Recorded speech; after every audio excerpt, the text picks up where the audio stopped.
right, are you kicking off? Or? Sure. Okay, we'll have it. You guys all ready? Okay. Well, thanks everybody for being here on this Friday afternoon.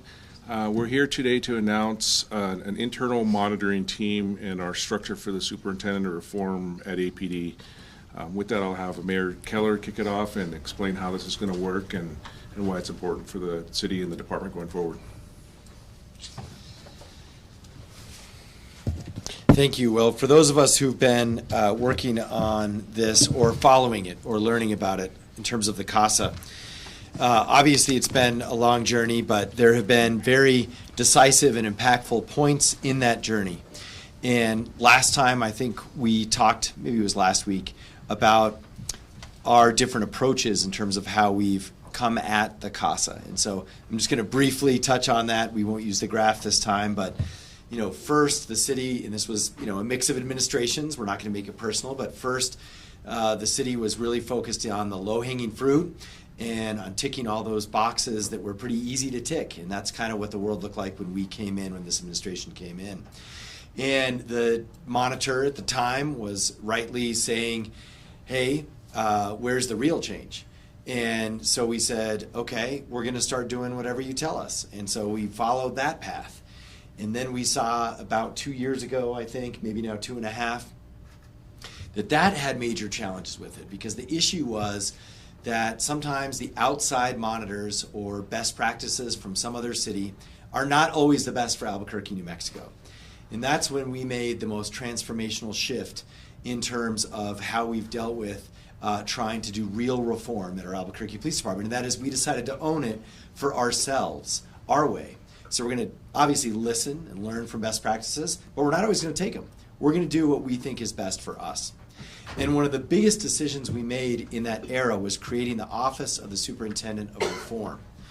And the idea was that we are going to set up APD to continue to self-monitor and self-reform perpetually going forward through institutionalizing the concept of constitutional policing and reform inside the department without the CASA and without even external monitors. And so that was the genesis for this office, right? And we also pulled it out of the chain of command at APD. So this is today the culmination, I think, of those efforts, where we are able to announce what for us is what our Office of Superintendent Reform is going to look like for the foreseeable future. And most importantly, what this office will do to enable us to not have an outside monitor. We're going to do it ourselves. And we're going to do it with experts, civilians, former judges, and we're going to do it in the way that we learned, the right way to do it for us, through the CASA process. So look, we obviously couldn't have gotten here without the journey that we've gone through with respect to CASA. But this now sets us up going forward to not have the consent decree and to not have a monitor, and to still demonstrate a commitment to real reform ongoing perpetually at the Albuquerque Police Department. So today we're excited to share what this looks like. And so this is about a vision that we're starting now so that we can demonstrate what the world looks like without federal oversight and how it will be sustained in our own Albuquerque way. And so the superintendent of police reform job, as I mentioned, has evolved. And the missing component was really the monitoring. So just by way of sort of catching folks up, Eric Griego, Superintendent Griego is here. Garcia. Eric Griego is our chief of staff. My bad. Superintendent Garcia is here, and he's obviously our superintendent. But the question has always been, okay, that's with respect to discipline and these kinds of things sort of in the chain of command and so forth. And then we also know we need outsiders occasionally in different subject matter areas. And so this is why we've now created 3 internal monitoring positions at APD that are done by folks from outside APD who are civilians. And in this case, we're very fortunate to have 2 former judges fulfilling that role and an outside expert on use of force. So we're going to introduce them to you today, and they are no strangers to folks who've been involved in the criminal justice system here in Albuquerque, New Mexico. And that's exactly in part why there's such a good fit for this role. So we have former Judge Sharon Walton, our Monitor of Police Training. And we also have former Judge Victor Valdez, Monitor of Police Discipline and Misconduct.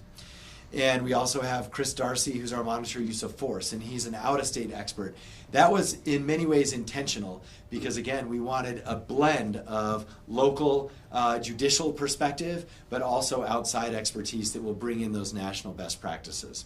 So this is the setup going forward, and this, we believe, is going to allow us essentially to show to the DOJ and to the external monitors that we're ready. We're ready to do this ourselves, and we're ready to get out of federal oversight. So with more on this, we're going to hand it over to really the architect of this. And I want to highlight his work on this because, as has been shared, he's going to be blissfully going back into retirement. But Bob White is a former city attorney under 3 different mayors? 2? 3. 3 different mayors. He also was a city councilor, and he wonderfully came back to tackle some special projects for this administration as Associate Chief Administrative Officer. And one of those special projects has been this exact effort here. And so, Bob White, we really appreciate it, and this is right on time with your schedule. So come on up, Bob. Thank you, Mayor. When I got here a year ago, a little over a year ago now, the mayor had asked me to look at the accountability system within the police department and come up with something that would maintain accountability within the department itself, that would be sustainable, and to come up with a system that we could institutionalize. And I think this system is the one that accomplishes that. One of the things that I observed was that the monitoring team that Dr. Ginger had some benefit to it. And I thought, why don't we take what they're doing there and incorporate it into our accountability system within the department? And that's basically, the Ginger team was a model for this team that we've got now. But the most important thing we were looking is coming up with a system that we could institutionalize that would be permanent, not only during the remainder of CASA, but post-CASA and throughout the next years of the department. And I think that's something that we've accomplished here as well, is institutionalizing police reform in the department and accountability within the structure of the city of Albuquerque itself. This whole unit will be independent of the department. It will have an independent chain of command. And it will be accountable to the community. Thank you. Thank you, Bob. All right, so let's see here. I think now also we want to hear from our superintendent, Eric Garcia. Thank you, Mayor. As Mr. White and the mayor have said, I am the superintendent of reform. In my job, I'm in charge of the Internal Affairs Force Division, the Internal Affairs Professional Standards Division, and our Professional Integrity Division. So what we've done there is I have 2 majors that work alongside me. That's Major Zach Cottrell and Major Jimmy Collins. Major Cottrell is in charge of the 2 Internal Affairs Divisions to ensure that our use of force investigations and misconduct investigations are done thoroughly and timely.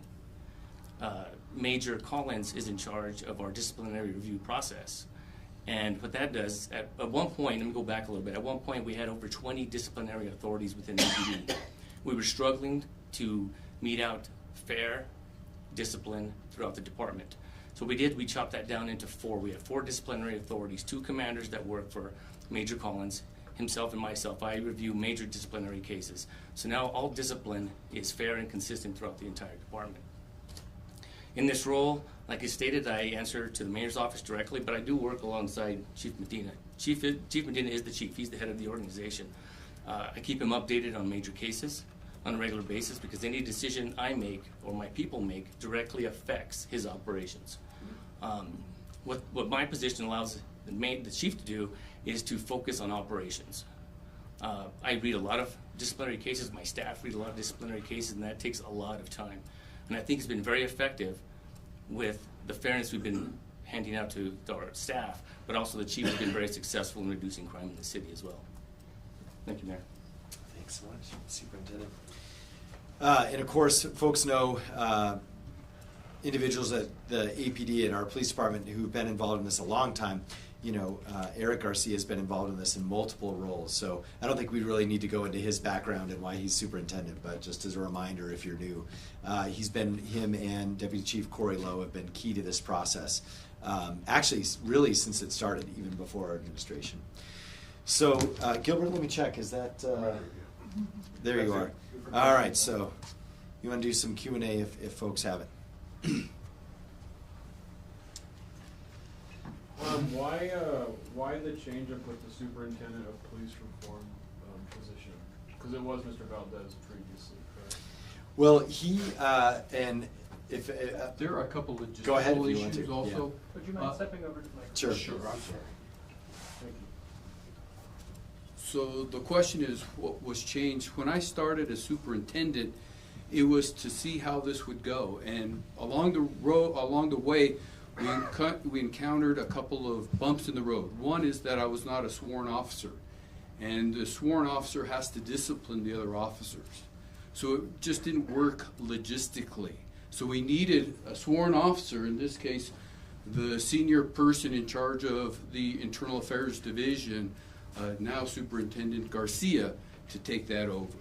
And so, when we started, it was to see what would work best. And after 6 months, we sat down and we looked at it and said, it looks like we can do a better job if I just maintain monitoring position as an independent person versus being the superintendent itself and not being able to hand out the discipline itself. So like Bob said, I will be working hand in hand with the people in that division, going over the investigations, the discipline to make sure it's fair and consistent. That being said, if I find there's problems, then my chain of command is in the administration. And so if, so to speak, if there's anything improper, then I will be the first one to go to administration and say this needs to get fixed and needs to get fixed immediately. And so I hope that answered it. It was just a matter of trying to streamline this and get the best process that we can do overall.